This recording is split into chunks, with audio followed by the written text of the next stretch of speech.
Welcome to Sweet Dreams Storytelling, where we unwind, relax, and drift into dreamland. I'm your host, Mike, and I'm so glad you're joining me tonight. Let's get cozy and settle in. Story for this evening is our adaptation of a beautiful novel by Rudyard Kipling, The Jungle Book. Chapter 1, The Baby in the Jungle.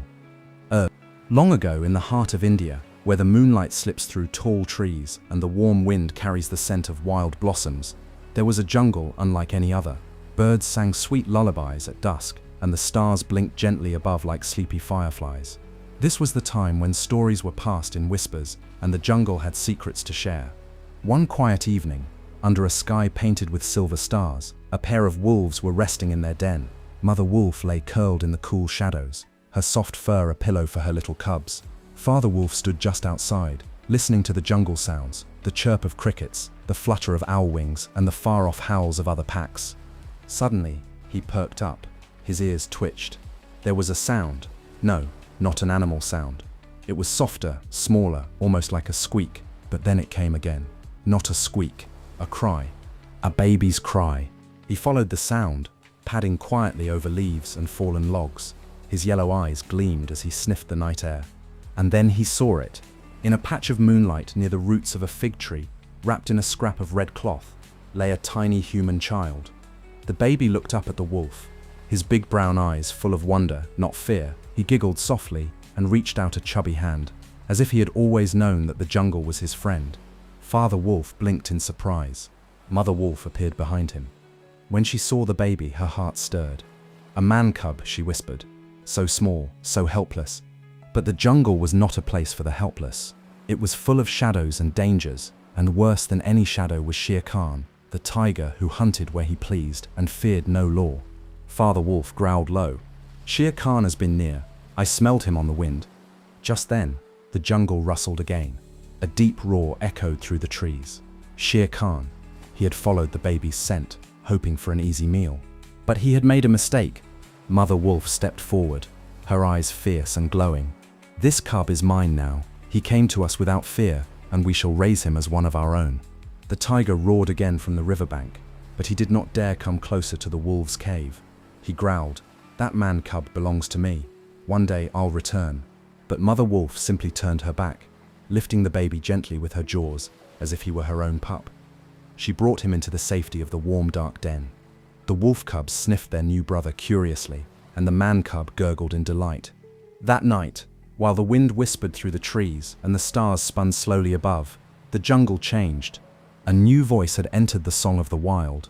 The wolves named him Mowgli, which means little frog, because he had no fur and moved in curious wriggly ways. From that moment on, he was not just a man cub.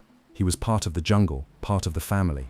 And even though dangers would come and adventures would follow, on that very first night, surrounded by wolves and wrapped in moonlight, Mowgli was safe. He closed his eyes, smiled in his sleep, and dreamed of running with the pack. The jungle had welcomed him home. Chapter 2, The Jungle Council. The sun rose slowly over the jungle, casting golden light across the treetops. Birds chirped and fluttered through the branches. Somewhere, a monkey yawned and scratched its head. In the wolf den beneath the hill, Mowgli was already awake, wide-eyed and curious, crawling over his wolf siblings and tugging playfully at their tails. Mother Wolf smiled, watching him. "He grows strong," she murmured, "stronger every day." But Father Wolf looked thoughtful. "He must be taken to the council rock," he said. "The law of the jungle says all cubs must be shown to the pack when they are old enough." Mother Wolf nodded slowly. "Yes, and if the others do not accept him." She didn't finish her sentence. The jungle was many things. Beautiful, ancient, wise, but it could also be strict. If the wolves did not accept Mowgli as one of their own, he would not be allowed to stay. As the shadows grew long and the evening stars peeked out, the wolf family made their way through the jungle. Mowgli, sitting snug on Father Wolf's back, looked around with wide, wondering eyes. Fireflies blinked through the underbrush. A deer paused to watch them pass. Somewhere nearby, a stream sang its cool, bubbling song. They reached the council rock, a great stone clearing beneath the night sky. Here, under the full moon, the wolf pack gathered each month. The older wolves sat on ledges and rocks, while the young ones tumbled and played. Tonight, they were waiting for Akela, the great grey lone wolf, leader of the pack. Akela sat tall and still at the top of the rock, his fur streaked with silver. His eyes, wise and calm, swept over the pack. "The time has come," he said, his voice deep and steady. "A new cub has joined the jungle. Bring him forward." Father Wolf stepped into the clearing with Mowgli curled against his back. The cubs stopped playing. The elders leaned forward. A few gasped. "A man cub? A human child? He has no fur." Mowgli blinked up at them, unafraid. He waved his little hand. Akela looked down from the rock. "By the law, this cub must be spoken for by two others who are not of his blood. Who speaks for the man cub?" There was silence. The wolves shifted uneasily. Some looked at the sky. Some looked at their paws. Then, from the shadows, came a low rumble. "I speak for the man cub," said Bagheera, the black panther, stepping into the moonlight. His coat shimmered like midnight. "Though I am not a wolf, I have hunted among you. I owe you a favor. Let me pay it now." He padded forward and placed a fat bull he had hunted earlier at Akela's feet. "This is my gift. Let the man cub live with the pack." There was a murmur of approval, but one voice growled in protest. It was Shere Khan, lurking at the edge of the rock, his eyes glowing like coals. "That man cub is mine," the tiger snarled. "He belongs with me. Give him to me, and no harm will come to the pack." Mother Wolf rose to her feet, her voice fierce and proud. "He came to us as a baby, alone and afraid, and I fed him as one of my own. He is not yours, striped one. He is mine, and the jungle is not afraid of your roar." Shere Khan lashed his tail, but said no more. He turned and vanished into the dark. Akela looked at the wolves. "What say you, brothers?" One by one, the wolves howled their answer. "Let him stay. Let him be one of us." And so it was decided. Mowgli, the man cub, was accepted into the wolf pack. He ran between the paws of the grown wolves, laughing as they nudged him with their noses and welcomed him into the family. As the council meeting ended, the stars glittered brightly above. The jungle was quiet and full of peace. Baloo the bear, who had watched everything from the edge, gave a sleepy nod. "I will teach him," he murmured. "He will learn the ways of the jungle." Mowgli curled up beside Mother Wolf, her heartbeat warm and strong beneath him. He yawned a big sleepy yawn and nestled between the soft bodies of his wolf brothers. The jungle sang its nighttime song, a lullaby of leaves rustling, streams trickling, and owls calling from distant trees. And Mowgli, the little frog with no fur, slept soundly in the place he now called home. Chapter 3. Learning the Jungle Ways. The days passed like falling leaves in the breeze, and Mowgli grew. He ran barefoot over mossy ground, his laughter echoing between trees. He played in the shade of giant ferns, swung from vines like monkeys, and splashed in cool jungle streams. But the jungle was more than a playground. It was a teacher, a guide, and sometimes a stern parent. And Mowgli had a very special teacher. His name was Baloo, a big, shaggy brown bear with a kind heart and a belly that rumbled like thunder. Though he looked sleepy and slow, Baloo was wise. He knew the law of the jungle and had taken it upon himself to teach Mowgli everything a young creature of the wild should know. "Sit still, little frog," Baloo said one morning, as Mowgli wriggled impatiently. They sat beneath an old mango tree, where soft sunlight spilled through the leaves. "The jungle has rules. You must learn them." Mowgli sighed and lay on his back, staring at the sky. "But I want to chase the butterflies." Baloo chuckled, his great belly shaking. "And you will, my boy. But first you must know which snakes are dangerous, how to speak to the elephants, and when to stay quiet in the tall grass." So Mowgli listened. Slowly he learned. He learned the call of the birds and how to answer them politely. He learned the humming sound of the bees and how to take honey without angering the hive. He learned the words of the water truce, spoken during dry seasons when all animals drank in peace from shrinking pools. "Repeat after me," Baloo said as they waded through a shallow stream one afternoon. "We be of one blood, ye and I." "We be of one blood, ye and I," Mowgli echoed proudly. Baloo grunted his approval. "Say that to a creature, and they'll know you come in peace." In time, Mowgli could mimic the hoot of the owl, the bark of the deer, even the cough of the tiger. Not that he ever wanted to meet Shere Khan again. He could climb trees like a squirrel, balance on narrow branches, and swing from vines without falling. One day, as Mowgli chased a butterfly near the edge of a clearing, a great black shape slipped from the shadows. It was Bagheera, the sleek black panther. He moved like silk and shadow, his paws making no sound at all. Bagheera said with a sly smile, watching Mowgli's clumsy tumble into a bush. "Still a bit soft behind the ears, I see." Baloo lumbered over, laughing. He's learning. He knows more than he thinks. Bagheera sat beside Mowgli and looked him over carefully.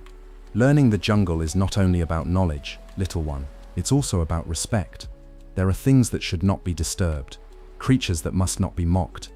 Mowgli looked up at him. I understand, Bagheera. I'm trying. The panther's gaze softened. I know, that is why we watch over you.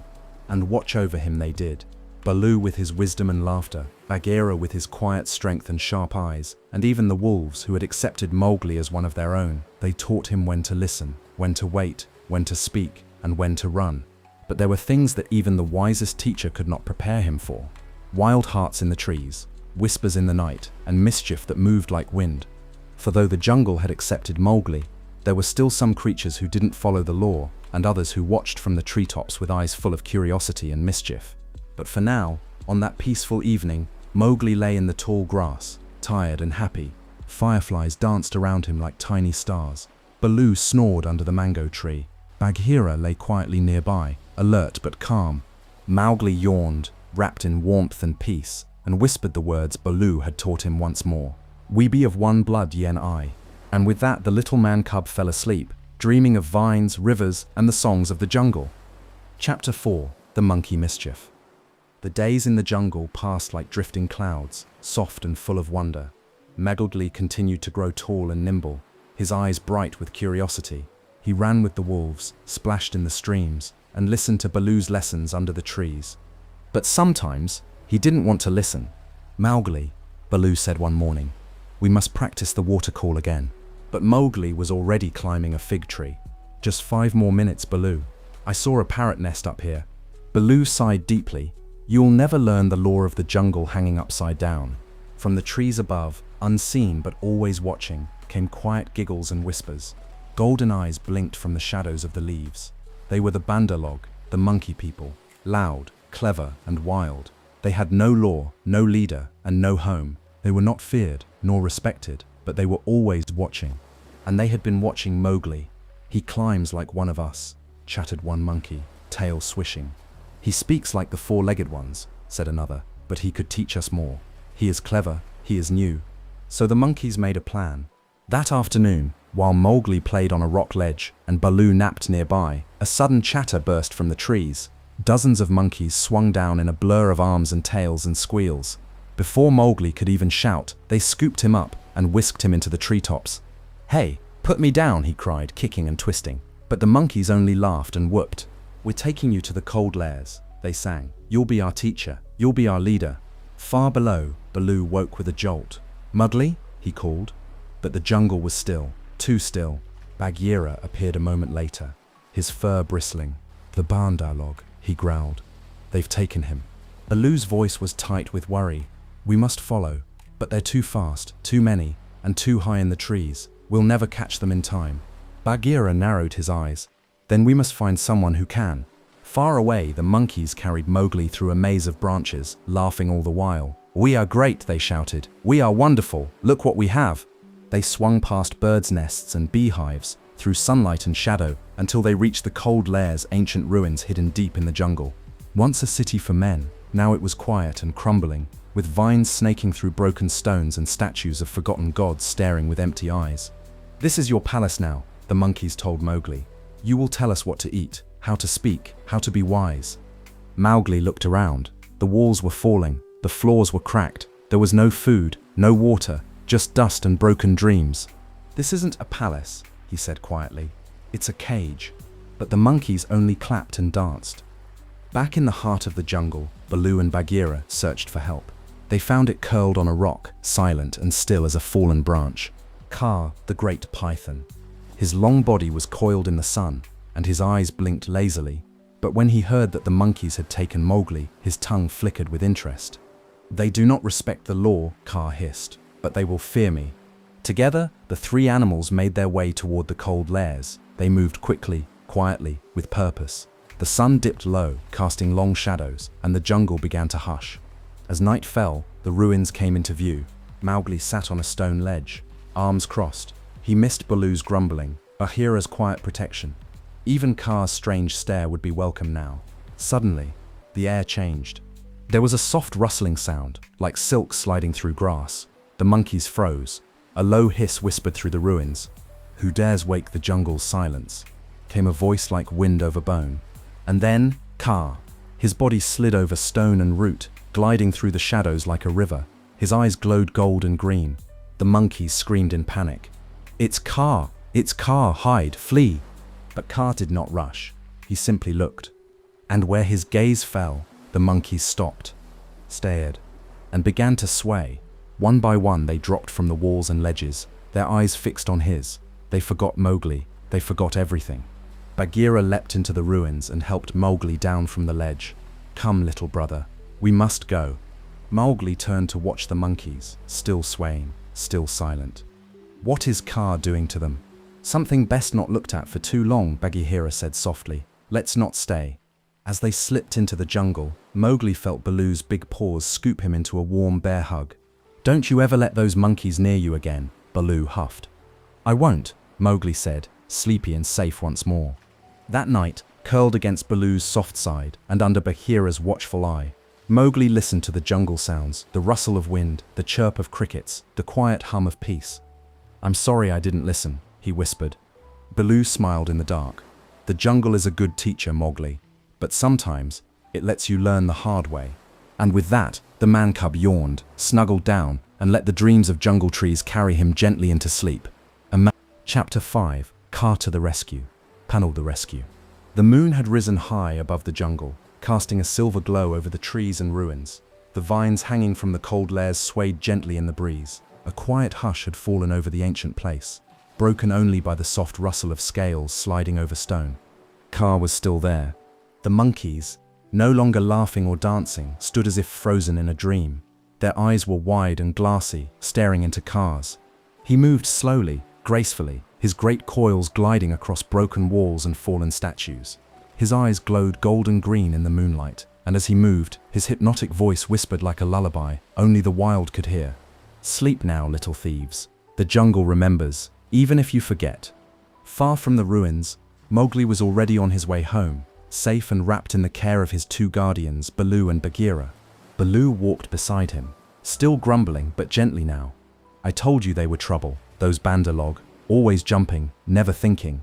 Bagheera, ever quiet, padded silently ahead. "You are lucky, man-cub," he said at last. "Few escape the cold layers once Kaa is summoned." "But he didn't eat them," Mowgli said, looking back over his shoulder. "Why not?" "Kaa is patient," Bagheera replied, "and wise. He chose instead to teach a lesson." Baloo huffed. "He certainly taught them. They'll remember that stare for the rest of their silly lives." Mowgli was quiet for a moment, walking through the soft ferns. The cool night air brushed against his face. Above him, stars twinkled through gaps in the canopy. He felt safe now, but he also felt thoughtful. "I didn't mean to run off," he said softly. "The monkeys said I could teach them things, that I could be important." Baloo stopped walking. He knelt down so his big round eyes could meet Mowgli's. "Little one," he said kindly, "you are already important, to us, to the jungle. But you must learn how to live here, not just where to climb and how fast to run." Bagheera turned back and looked at him with calm eyes. "The Bandar-log do not follow the law. They have no memory, no purpose. That is not the way of the jungle." Mowgli nodded slowly. "I understand now. They didn't really care about me. They just wanted something new." "Exactly," Baloo said. "The jungle doesn't love noise. It loves balance, and learning takes time." They walked in silence for a while after that, letting the sounds of the forest lull them into calm. Owls hooted from high branches. A night breeze whispered through the bamboo. Far off, the wolves howled gently beneath the moon, their voices a song of safety and home. Soon they reached a familiar clearing. The rocks were warm from the day's sun. The tall grasses swayed softly, like blankets spread out just for them. Mowgli curled beside Baloo, resting his head against the bear's soft belly. Bagheera circled once, then lay on the edge of the clearing, watching with quiet eyes that never fully slept. "Baloo," Mowgli said sleepily. "Yes, my boy? Will Kaa always help us?" Baloo thought for a moment. Kaa follows his own path, but when the law is broken, he does not look away. Mowgli yawned, his eyes drifting shut. "Then I'm glad he was watching tonight." The jungle exhaled around them, one great living breath, and the stars shimmered above, listening to the quiet heartbeat of the world below. And so the little man-cub, surrounded by shadow and fur and love, drifted into peaceful sleep, the memory of coils and cold ruins fading into dreams of tree branches, river songs and moonlight. Chapter 6. Shah Khan's Shadow. The jungle had its own way of healing. After the chaos with the monkeys, peace returned like a gentle breeze. The trees whispered once more, and the birds sang morning songs that floated softly through the leaves. Mowgli, safe and calm, played with the wolf cubs and learned the paths of the forest with quieter feet. But far beyond the green peace, eyes were watching. Golden, burning, hungry, Shere Khan, the tiger, moved silently through tall grass, his stripes blending with shadow. He was wounded not in body, but in pride. The man-cub he had once claimed as his prey was still alive, protected by wolves, by Bagheera, by Baloo, and even by the old snake Kaa. Shere Khan's tail flicked once as he crept past the edge of a watering hole. "The jungle forgets too quickly," he growled softly, "but I do not." One late afternoon, Mowgli sat by a bubbling stream, dipping his toes into the cool water. A dragonfly danced near his knee, and tiny fish nibbled curiously at his toes.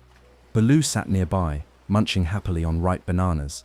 "You've done well, little one," he said with his mouth full. "You're learning the jungle ways faster than I expected." Mowgli grinned. "I can swing from vines, speak to the elephants, and even smell rain before it comes." Bagheera stepped into the clearing, his paws barely making a sound. "Good," he said quietly, "because there is something you must know next."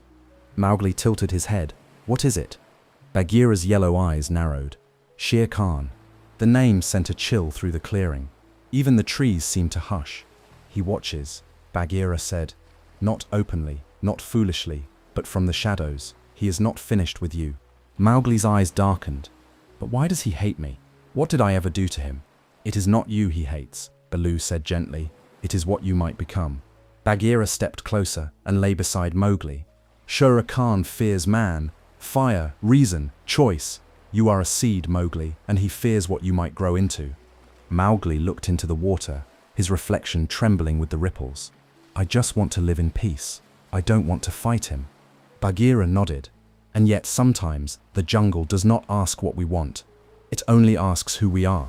The rest of the day passed slowly, filled with long shadows and watchful silence. Mowgli stayed close to his friends.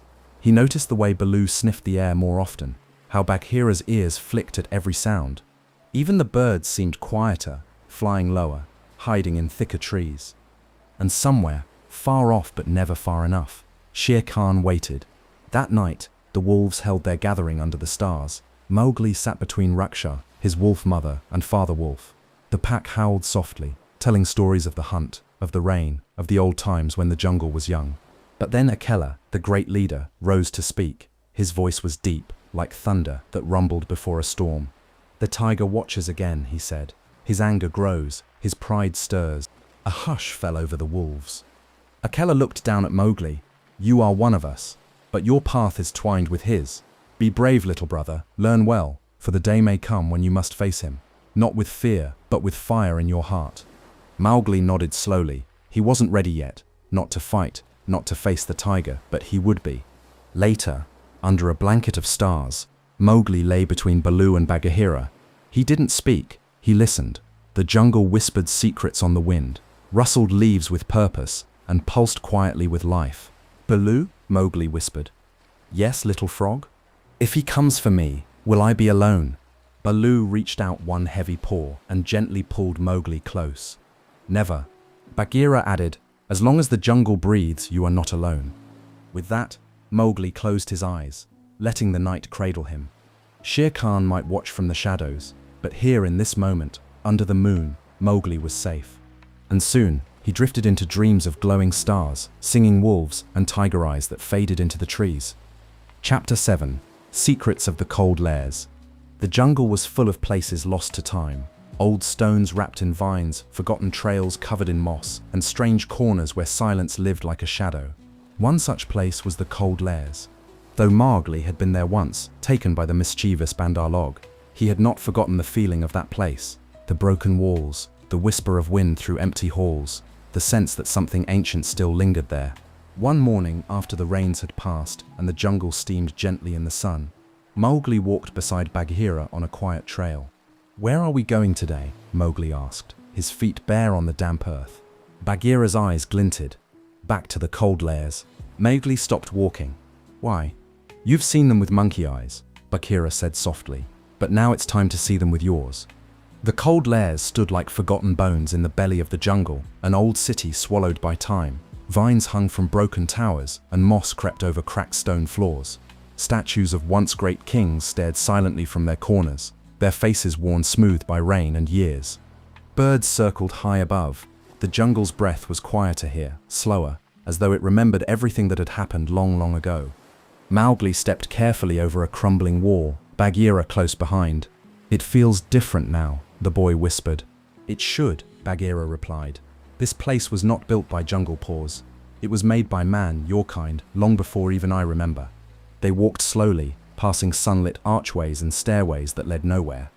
In the center of the ruins stood a great domed hall. Its ceiling had fallen, and bright green plants had taken root where candles and laughter once lived. Did people live here? Mowgli asked, his voice low. Yes, Bagheera said. Kings and priests and traders. They built fires and cooked food, told stories, and made plans. But the jungle came back, as it always does. Mowgli sat on a flat stone and looked around. Why did they leave? Bagheera was quiet for a moment. Sometimes man forgets the law. Sometimes the earth takes back what is hers. For a while, they just listened. Birds chirped far away. A breeze lifted a curtain of leaves and sent it dancing through the broken walls. A lizard skittered past, vanishing under stone. Then, softly, Mowgli heard a voice. At first, he thought it was the wind, but it grew clearer, a soft humming like a lullaby. He turned his head and saw an old monkey sitting under a tree with his legs crossed and eyes closed. Mowgli stepped forward. Hello? The monkey opened one eye and smiled. Ah, the man cub returns. Bagheera stepped forward quickly, but the monkey raised a wrinkled hand. Peace, Panther. I am no Bandar log. I am an old dream, that's all. Mowgli tilted his head. Do you live here? In a way, the monkey said. I remember what others forget. I whisper to the ruins so they won't be lonely. Mowgli sat beside him. Do the ruins remember too? The monkey's smile deepened. Stone forgets nothing, neither does the jungle. That is why it teaches slowly. It wants you to listen. Bagheera watched them both, his tail flicking slowly. What do the cold layers want to teach him? The old monkey looked at Mowgli with kind eyes.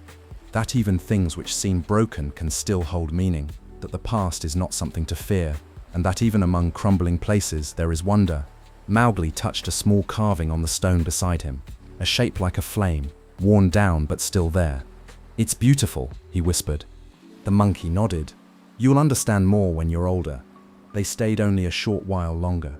As the sun began to slip behind the trees, Bagheera led Mowgli away from the cold layers. The ruins faded behind them, quiet once more.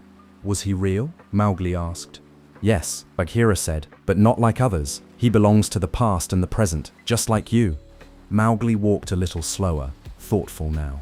I don't think I'm afraid of the cold layers anymore. You shouldn't be, Bagheera said. Only those who forget themselves are truly lost there. That night, back at the edge of the jungle, Mowgli curled beneath the stars beside Baloo and whispered the things he had seen, the carvings, the silence, the monkey with stories in his eyes. Baloo grunted. Old places have strange wisdom, that nothing beats a good nap in a living tree. Mowgli smiled and let his eyes close. In his dreams, he walked among the ruins again, not lost but listening, his hand on the stone, hearing echoes of laughter and footsteps and the lullaby of the jungle, older than time. Chapter 8. The Rainy Season. One morning, the jungle woke to a different sound. It wasn't birdsong, or the crackle of dry leaves, or the chatter of monkeys. It was something softer, slower, endless. Rain. It began as a whisper in the treetops, tiny drops tapping the leaves. Then it grew into a soft, steady rhythm like the heartbeat of the sky. The jungle hushed beneath it, listening. The earth sighed with relief. The trees drank deeply. Streams and rivers swelled, tumbling with fresh water, and the air turned thick and cool and sweet. The rainy season had arrived. Mowgli stood under a broad banana leaf, water dripping from his hair, his toes buried in wet mud. Everything smells different, he said, sniffing the air. Baloo, lying half asleep in a hollow, grunted. That's because everything is different. The jungle changes when the rain comes. Bagheera, perched quietly in a tree above, nodded. "It is a time for patience, little one. The rain teaches us to slow down." Mowgli looked around. Birds were quieter. Insects hummed in low tones. Even the monkeys seemed less wild, huddled in their treetop shelters, watching the rain like curious children. For days, the sun hid behind thick grey clouds. Rain fell almost without end. Mowgli and the animals took shelter in caves and under thick canopies of leaves, waiting and listening. At first, Mowgli grew restless. "There's nothing to do," he sighed, flopping beside Baloo. "There's plenty to do," Baloo replied, eyes still closed. "You could nap, you could think, you could learn to be still." Mowgli rolled his eyes but curled up beside him anyway, listening to the raindrops as they tapped against the rocks like tiny drums. Each day during the rains, the jungle looked a little different. New flowers bloomed overnight. Frogs called to each other in puddles. Rivers carved new paths through the mud.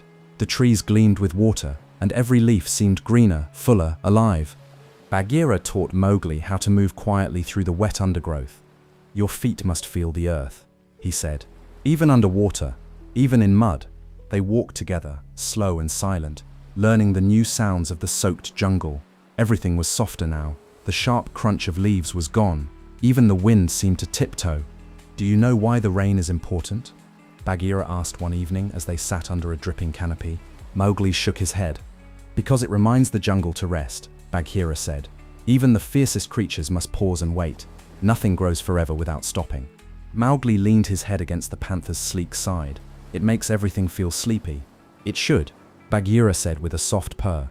"Even the jungle dreams when it rains." One night, Mowgli woke to find the rain still falling. A soft thunder rolled across the sky, far away and kind, like an old friend saying goodnight. Fireflies blinked between the ferns, their lights dancing through the mist.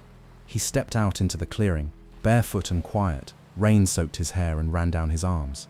But he didn't mind. The jungle around him shimmered in the moonlight, wet and shining like a dream. The trees dripped silver. The air smelled of flowers and earth. Everything felt new. And in that moment, Mowgli felt something strange and gentle rise in his heart. Belonging. He was not just a boy in the jungle. He was part of it. The mud between his toes, the water on his skin, the sounds of frogs and owls and trees. All of it sang to him. "We be of one blood, ye and I," he whispered into the rainy night. Baloo, waking slightly, mumbled, "What are you doing, little frog?" "Just listening," Mowgli said softly, and slipped back under the warm shelter of leaves. And so the rains came and stayed for many days. The jungle slowed down, creatures rested, flowers opened their hearts to the sky. And Mowgli, wrapped in sleep beside his friends, learned one of the jungle's quietest, oldest lessons. Sometimes the world must be still so that it can grow again. And with the rain singing softly all around, he dreamed the gentlest dream the jungle had ever given him. Chapter 9. The Night of the Fire Flower. The rains had passed. The jungle, now washed and blooming, sparkled in the sunlight. Trees swayed with joy, flowers opened wide to greet the sky. Rivers laughed as they rushed over rocks, and the air smelled sweet with new life. Mowgli walked among the trees, his bare feet soft on the damp earth. The jungle was more beautiful than ever, but something had begun to stir in his heart, something quiet, like a question he couldn't quite put into words. That evening, as the sun dipped low and the sky turned shades of peach and lavender, Bagheera found Mowgli sitting on a rock, staring off toward the hills. "You are thoughtful tonight," the panther said.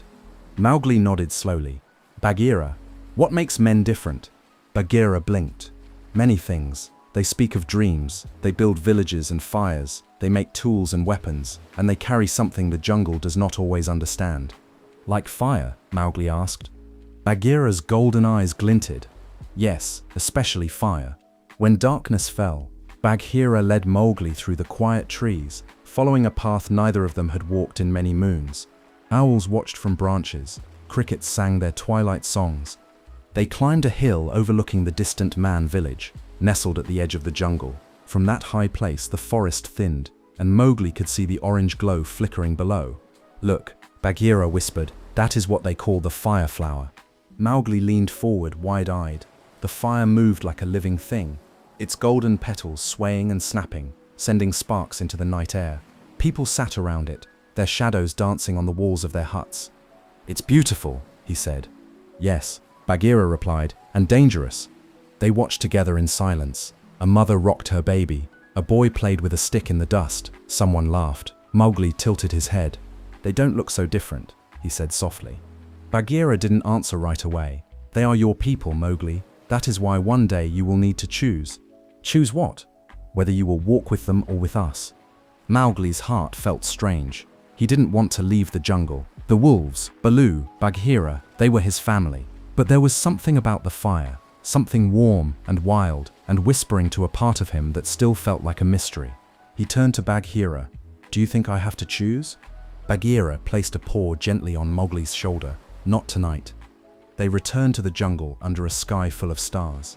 The fire's glow faded behind them, but its light remained in Mowgli's mind. When they reached their quiet resting place, Baloo was already asleep, snoring softly, a bird feather stuck to his fur. Mowgli lay down beside him, still thinking of the fire flower and the man village. "Bagheera," he whispered into the night. "Yes, little one. If I ever held fire in my hands, would the jungle still love me?" Bagheera looked at the boy, so young, so full of questions, and smiled gently. "The jungle loves those who love it back. Fire does not change who you are, only what you do with it." Mowgli nodded sleepily. His eyes began to close. The stars above seemed to shimmer a little brighter, and the jungle hummed around him like a lullaby. In his dreams, he walked between trees and huts, between fur and flame, between two worlds. And in the center of it all was the fire flower, dancing, waiting, warm. Chapter 10: The Battle of the Buffaloes. The jungle was quiet again, but not in the peaceful way it had been after the rain. This quiet felt tense, as if every leaf, every bird, every creature was holding its breath. Mowgli felt it too. The warm days had turned heavy, the nights restless. Even the wolf cubs no longer tumbled through the grass. The air was thick with waiting, because somewhere, not far off, Shere Khan was on the move again. One morning, Mowgli sat with Akela, the great grey leader of the wolf pack.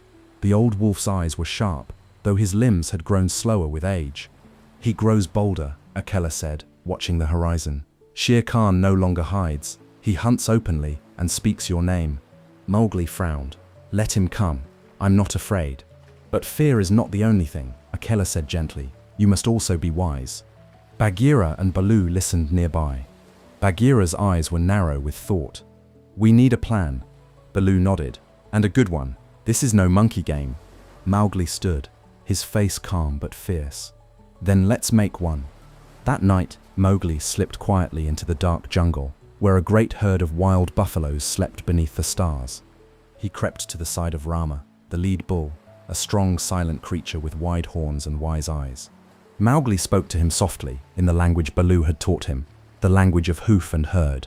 "Rama," he said, "there is a danger in our jungle, a great striped one. Will you help me drive him away?" Rama pawed the ground once, then lowered his mighty head in agreement. Mowgli smiled. The plan had begun. The next day, Mowgli walked boldly through the jungle. The birds watched, the trees whispered. Somewhere in the tall grass, Shere Khan waited. But Mowgli didn't run. He led the tiger straight into the trap. From a high ridge, the buffalo herd waited, hidden and still. Below, Shere Khan stalked through the ravine, slow, steady, unaware. And then Mowgli gave the call. A single cry, sharp, clear.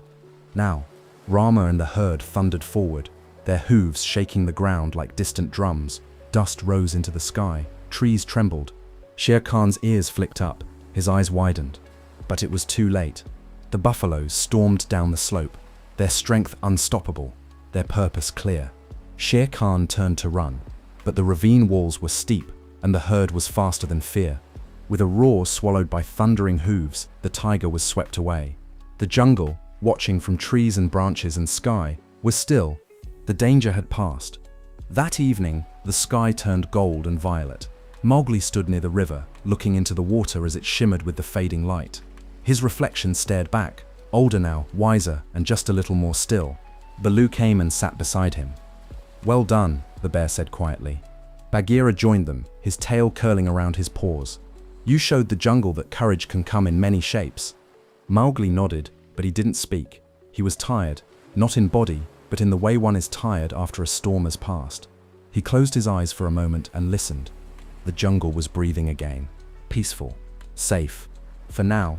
That night, Under a sky full of stars and the soft rustling of leaves, Mowgli lay beside Baloo and Bagheera once more. The fireflies blinked, and the crickets sang, and everything felt just right. Baloo's voice rumbled softly beside him. "You were brave today, little frog." Mowgli yawned. "I didn't feel brave. I just didn't want anyone to get hurt."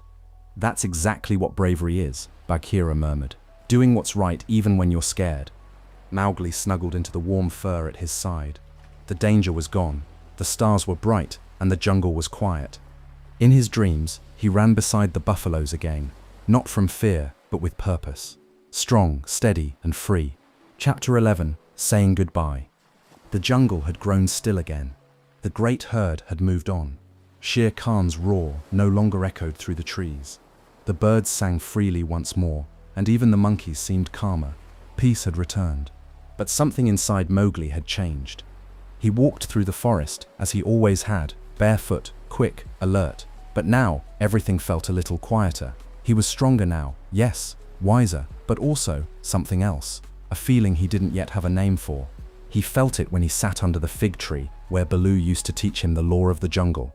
He felt it when the wolf cubs didn't need his help crossing the river anymore. He felt it when he looked up at the stars and saw a light that once comforted him, now asking a gentle question. What's next? One evening, Mowgli sat alone by the river. The moon shimmered on the water like spilled silver. Fireflies blinked above it, floating like quiet thoughts. Bagheera approached and lay beside him without a word. For a long time they just listened to the frogs, the rustle of bamboo, the soft splash of fish. Then Bagheera said, "You've grown, little brother." Mowgli nodded. "But I don't feel little anymore." "You're not," the panther said. "That's why it's time." "Time for what?" Bagheera looked toward the distant hills. "To visit the man village." Mowgli didn't answer at first. He dipped his fingers into the water and watched the ripples. "But the jungle is my home." "It always will be," Bagheera said gently. "But there's a part of you that belongs to them too. You must see that for yourself." Word spread quietly through the jungle. Mowgli was leaving. The wolves gathered that night at Council Rock, not to decide his fate, but to honor it. Akela, old and proud, stood tall as the others formed a circle around the boy who had once come to them as a helpless babe. "You came to us with no teeth, no words, and no fear," Akela said. "You lived by the law. You hunted, you learned, you protected what was yours. And now, you walk your new path." Raksha, Mowgli's wolf mother, nuzzled him one last time. "You will always be my son," she whispered. Baloo shuffled forward with a snort, blinking back something he pretended was just a speck of dust. "I suppose you know all the laws now." "Most of them," Mowgli said with a small smile. "Then don't forget the most important one," Baloo said. "Look after those who look after you." Bagheera stepped beside him. The jungle does not say goodbye. It waits, it watches, and it remembers. And so, before the morning sun rose, Mowgli stood at the edge of the jungle, where the trees gave way to open grass, and beyond that, smoke from cooking fires, a fence, and the soft shapes of huts in the distance. He turned and looked back. Baloo waved one heavy paw. Bagheera simply gave a nod. The wolves sat still, silent and proud. Mowgli took a deep breath. And then he stepped forward. Not running, not afraid, just walking into a new world, one he didn't yet understand, but was ready to meet. That night, the jungle was quieter than usual. Bagheera sat high in a tree, looking at the stars. Baloo lay under a fig tree, humming softly. The wolves returned to their dens, their circle a little smaller now. And Mowgli, in a warm hut on the edge of the village, lay wrapped in a soft blanket, listening to new sounds, dogs barking, fire crackling, people whispering lullabies. He closed his eyes and thought of fur and leaves and streams and paws and howling at the moon. And in the quiet of the night, two worlds met inside one dreaming heart. Chapter 12. New Eyes, New World. The sun rose slowly over the village, casting golden light on clay walls and rooftops made of straw and stone. Roosters called to the dawn, smoke curled from chimneys. Somewhere, a baby cried, and a woman sang softly to soothe it. Mowgli opened his eyes. He was not in the jungle. He was lying on a simple mat, covered with a rough woven blanket. The air smelled of warm bread and wood smoke, not moss and river, but something about it still felt kind. He sat up slowly. Outside he could hear voices, laughter, footsteps, the clatter of tools and animals waking. The world had changed, and he had changed too. The people had been surprised when he arrived. A boy with tangled hair, wild eyes, and no clothes but the red cloth around his waist.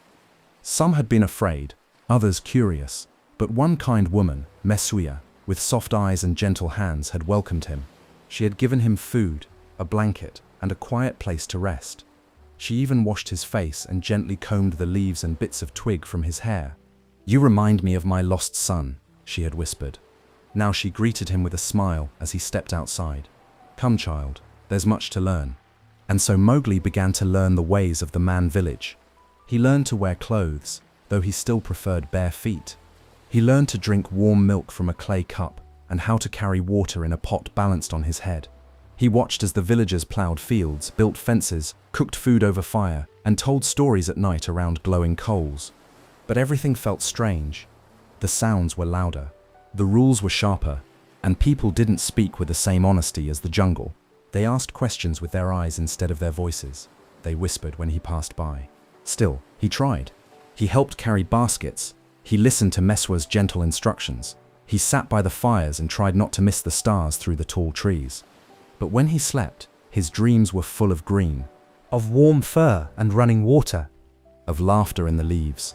He missed Baloo's snoring, Bagheera's quiet watching, the soft thud of paws beside him. Sometimes, just before sleep, he would whisper to the wind, "We be of one blood, ye and I," as if the jungle could still hear him. And perhaps it could. Because one night, as he stood alone beneath the stars, a breeze rustled the thatched roof, and in the distance he thought he heard it, the faint, echoing call of a wolf. Just once, but enough to know that the jungle still remembered him. The villagers began to notice Mowgli's quiet strength. He was kind to animals, he never shouted, and he had a way of walking that made no noise at all. One evening, a little girl dropped her clay jar, and it shattered. She began to cry. Mowgli crouched beside her, picked up the pieces, and said gently, "Broken things aren't bad, they just need time." She smiled through her tears. And so, little by little, the village softened toward him. Still, there were things Mowgli did not yet understand, words whispered behind his back, rules that felt heavy, walls where the jungle had taught him to roam free. But for now, he was learning, watching, listening. He had stepped into a world of fire and fence, but the rhythm of the jungle still beat softly in his chest. That night, as he lay under the roof of Meswa's house, the stars peeked through a small window above him, and he whispered to them like old friends, "I'll remember who I am." Then he closed his eyes and dreamed of leaves, of rivers, of moonlight on fur, and knew deep down that he carried the jungle with him, even here. Chapter 13: Trouble in the Village. The days passed softly in the village. Mowgli rose with the sun, carried water from the well, helped feed the goats, and walked with Mesua to the market path. The villagers were slowly getting used to him. He was not like their other children. He moved too quietly, watched too closely, but he worked hard and caused no trouble.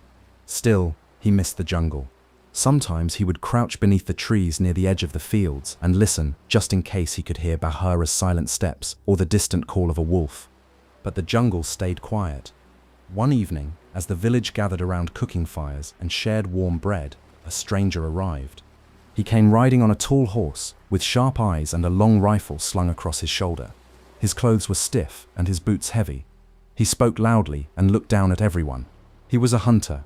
"Have you seen signs of the tiger?" he asked. "Tracks near the river? Cattle missing?" The villagers whispered nervously. Some nodded. "Yes, Sahib," said one man. "There is a tiger that prowls near the southern forest. He comes at night." The hunter narrowed his eyes.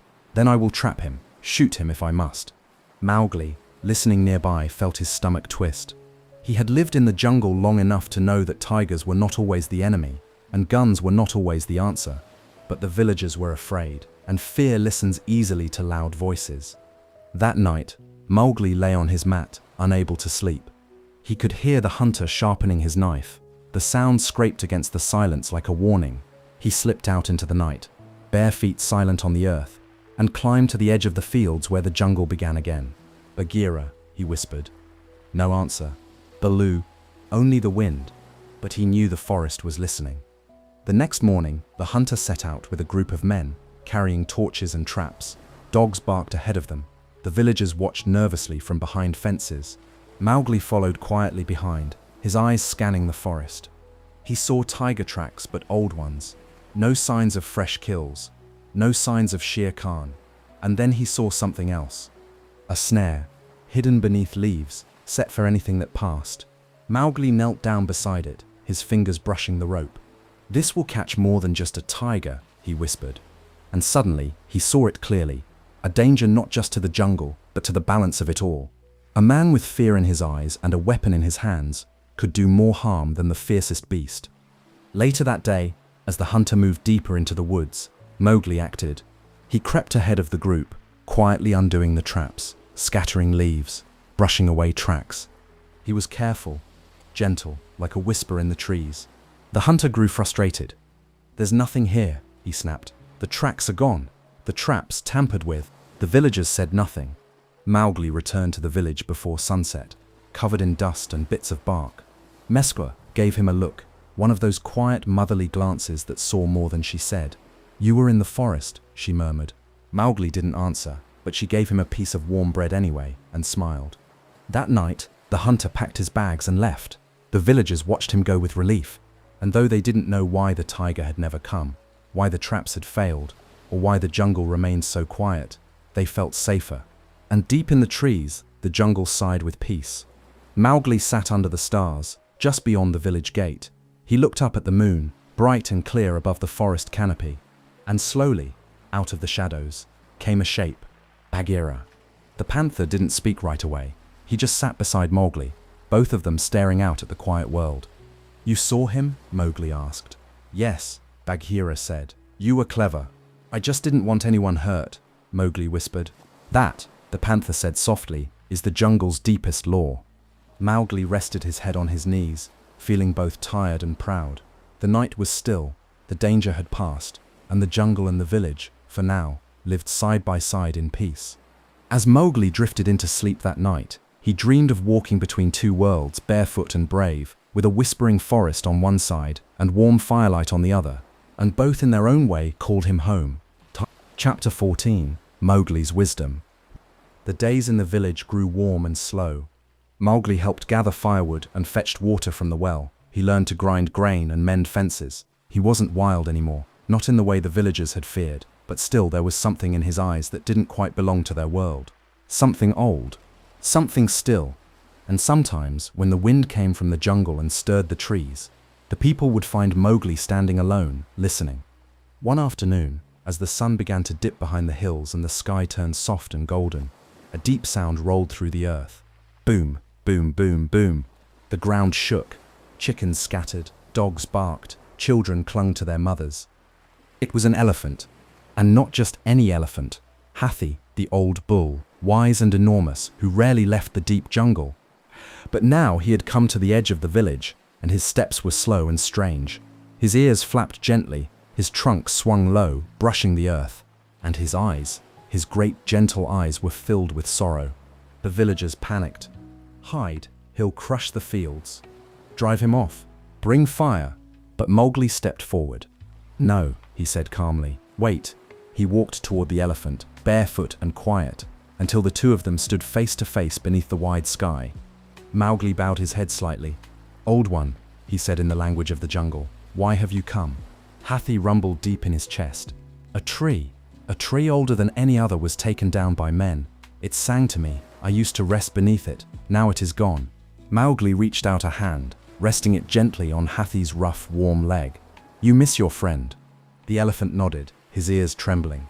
Behind them, the villagers watched, unsure, holding torches they no longer knew what to do with. Mowgli turned to them. "He does not wish to harm you. He is grieving." Some looked confused. Others looked ashamed. Mesua stepped forward and laid down her torch. "He may rest," she said quietly, "here, in the field, if he wishes." Mowgli turned back to the elephant and said gently, "Come, there's cool earth near the stream. No one will disturb you." And so, Hathi followed him. Not like a beast led in fear, but like a king guided by someone who understood the language of hearts. That night, the villagers gathered near the fire. They spoke in softer voices. Some looked at Mowgli with new eyes. Not wild, not strange, but wise. Mesua touched his shoulder. "How did you know?" Mowgli smiled. "Because in the jungle, you learn to listen before you act. Even anger has a reason." Even silence has a story. Baloo had once said those words to him, and now he was the one repeating them. The next morning, the elephant was gone. The field was undisturbed. Just a few giant footprints remained, filled with water from the night's rain, shining like little ponds. But the villagers did not forget. They spoke of the boy who had calmed a beast with words, not fire, and Mowgli, though he said little, felt something shift in the air around him. Not fear, not suspicion, but something softer, respect. That evening, Mowgli sat near the edge of the village, his feet dangling in a stream. The water sparkled in the fading light. A quiet voice came from the trees. "You did well, little brother." Bagheera. He stepped into view, silent as a shadow, his eyes glowing in the twilight. You saw his pain, not just his size. That is rare. Mowgli shrugged. He missed something, that's all. The panther nodded. Wisdom is not in age, Mowgli. It is in the way you see. As the stars came out, Mowgli lay down on his mat, listening to the soft sounds of crickets and wind. And in his dreams he stood beside the elephant once more, beneath a tree made of stars, roots deep in the sky. A tree that would never fall. Chapter 15. Into the jungle again. Again, the season was changing. The days grew warmer, the nights softer. Flowers returned to the forest paths, and the wind began to carry the scent of mango blossoms and rain-damp earth. The jungle was stirring again, alive and awake, just as it had been when Mowgli was small. And one morning, standing at the edge of the village fields, Mowgli felt something stir within himself too. A pull, a whisper, a call. He looked past the tall grass and grain, beyond the fences and huts, toward the trees, toward the deep green world he still carried in his bones, and without a word, he began to walk. He moved with ease, as though the forest had been waiting for him. The roots welcomed his feet, the vines remembered his hands, the trees swayed gently above, brushing him with familiar shadows. He was home, not the village, not the walls, but this: leaves, earth, sky, and the living, breathing wildness of the jungle. From the branches above, a familiar shape watched him silently. Bagheera. The panther leapt down in a smooth, quiet motion, landing beside him. "You've grown," he said. "So has everything," Mowgli replied, looking around. Bagheera smiled. "It does that when you're not looking." Mowgli knelt and touched the dirt. "I missed this place." "And it missed you," said another voice. A warm, sleepy rumble. Baloo, lumbering from the trees, leaves clinging to his fur. He gave Mowgli a gentle swipe on the back, nearly knocking him over. "You've been living too clean," the bear said. "We need to roll you in some good mud." Mowgli laughed and hugged him. They walked together through the jungle, just as they had done long ago. Mowgli climbed trees again. He drank from the river. He swung from vines and balanced on high branches. But something was different now. He didn't rush. He didn't chase. He watched. He listened. And the jungle, in turn, welcomed him, not as a cub, but as something new.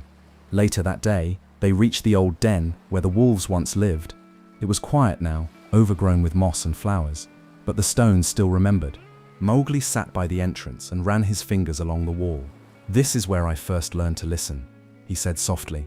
Bagheera nodded. "And now you've learned to understand." Baloo snorted.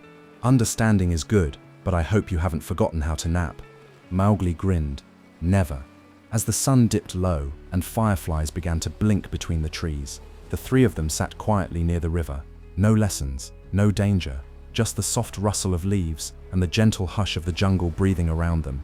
"You don't have to choose, you know," Bagheera said. "What do you mean?" Mowgli asked. "Between the village and the jungle," the panther replied. "You are not only one thing, you are both." Mowgli looked up at the sky, half open to stars, half hidden by leaves. "I think," he said slowly, "I'll walk between them, not apart, not divided, just me." Baloo gave a happy grunt. "That's the best kind of walking." That night, Mowgli made a bed of leaves, just as he had done when he was small. Bagheera lay beside him, silent and watchful. Baloo snored gently nearby, with a beetle crawling across his belly. And Mowgli looked up through the trees. The stars blinked down, the same ones that watched over the man village, the same ones that watched over the wolves. And somewhere between those two places, beneath the open sky, Mowgli slept, not torn between two worlds, but resting peacefully in both. And Chapter 16. The Spring Festival. Spring came to the jungle like a song. The trees burst into blossom, white, gold, and crimson.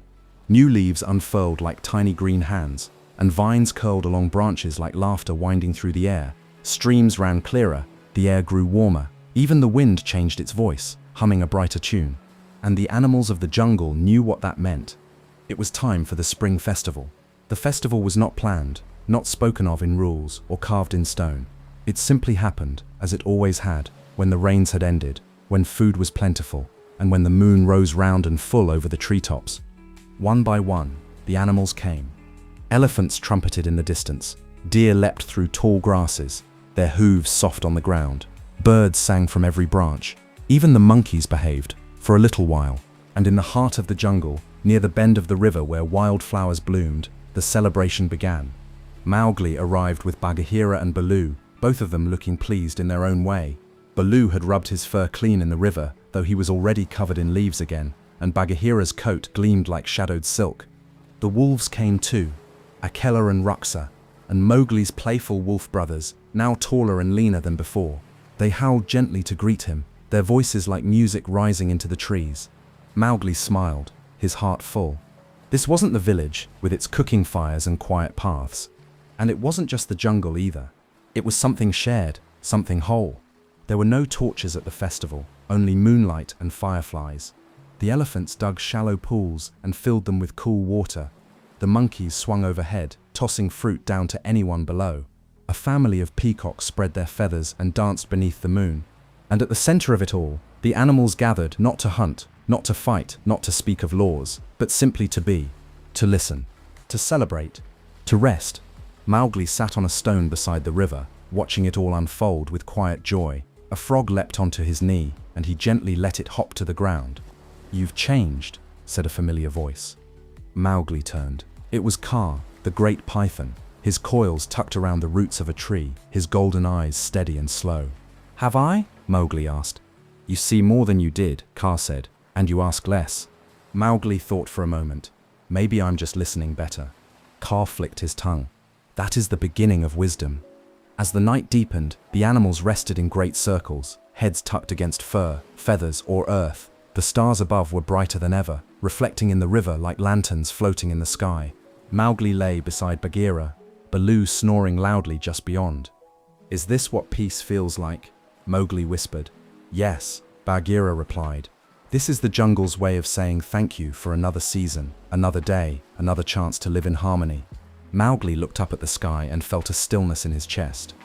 The jungle had accepted him long ago, but now, in this moment, it celebrated with him.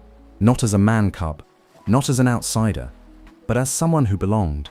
As sleep crept in like a warm breeze, Mowgli heard the last songs of the birds, the rustle of wings, and the soft sigh of trees.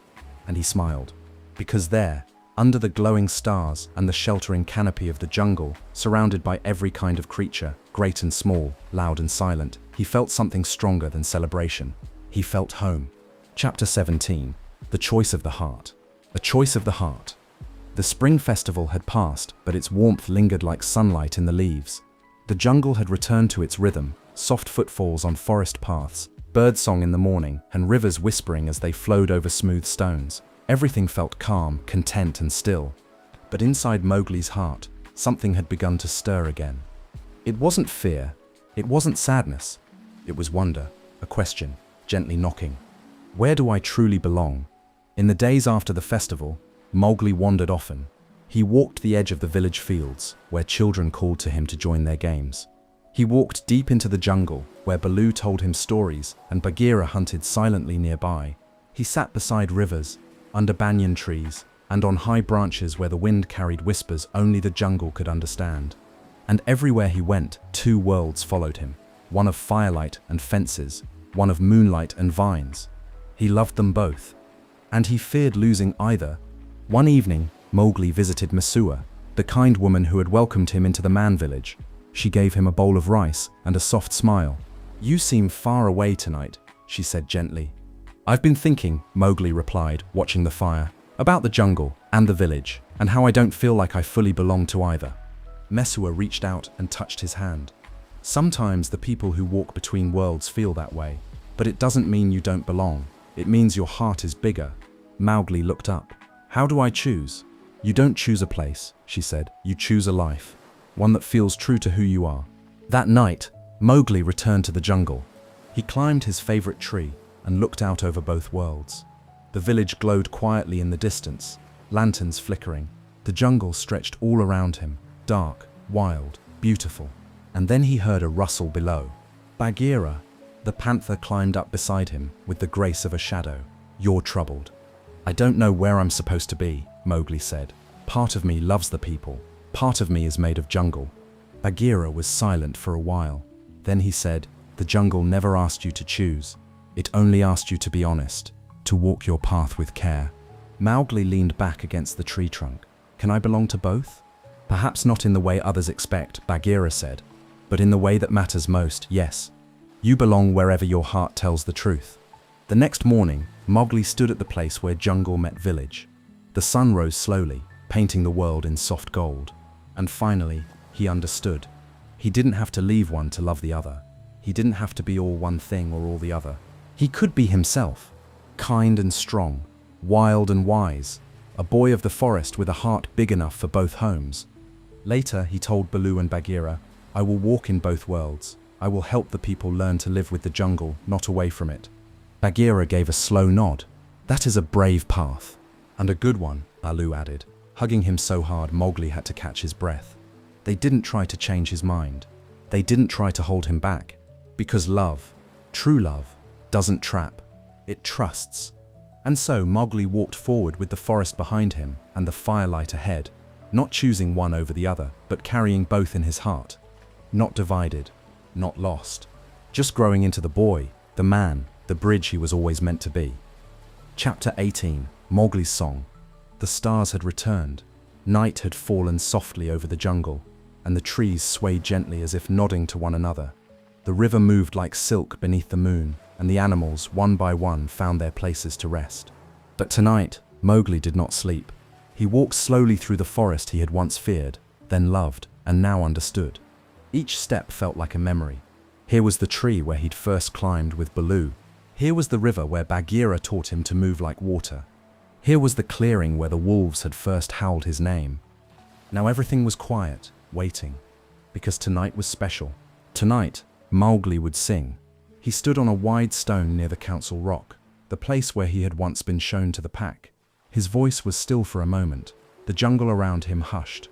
Then gently he began to speak, not loudly, not to impress, but like a whisper that came from deep inside. His voice rose like a lullaby, slow and true. He sang not with words only, but with memory and feeling and the knowing that comes from living between worlds. He sang of the wolves, who had taken in a small, helpless cub and called him their own. He sang of Baloo, the bear who taught with kindness and growls and endless patience. He sang of Bagheera, who watched in silence, who protected and challenged and never turned away. He sang of Kaa and the cold lairs and the monkeys who had taught him mischief. He sang of rain and river, of buffalo thunder and tiger fear. He sang of firelight, of village bread and clay pots and gentle hands that did not understand but tried. He sang of love, of belonging, of not having to choose, of being both wild and wise, of walking forward with roots in two homes. The jungle listened. The stars leaned closer, and when his song was done, a soft breeze stirred the leaves. From the shadows came the quiet sound of paw steps, Bagheera. Then came a soft grunt, Baloo. Then a low, loving howl, Raksha, his wolf mother, and her sons. And one by one, the animals came. They didn't cheer, they didn't shout. They simply sat with him. And in their silence they said, "We have heard you. We remember. We are one." Mowgli lay down on the smooth stone, looking up through the branches. The moon glowed above him like a silver eye, watching gently.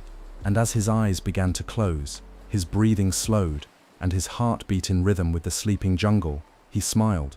Because he knew something that even the stars might envy. He had lived a story that belonged to both man and beast.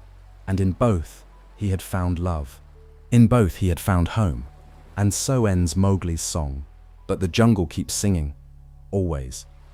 Thanks for spending this quiet time with me here at Sweet Dreams Storytelling. I hope you're feeling relaxed, peaceful, and ready for a restful sleep. As we say goodnight, let the calm background music guide you gently into dreamland. Before you go, don't forget to like the video and subscribe. And until next time, rest well.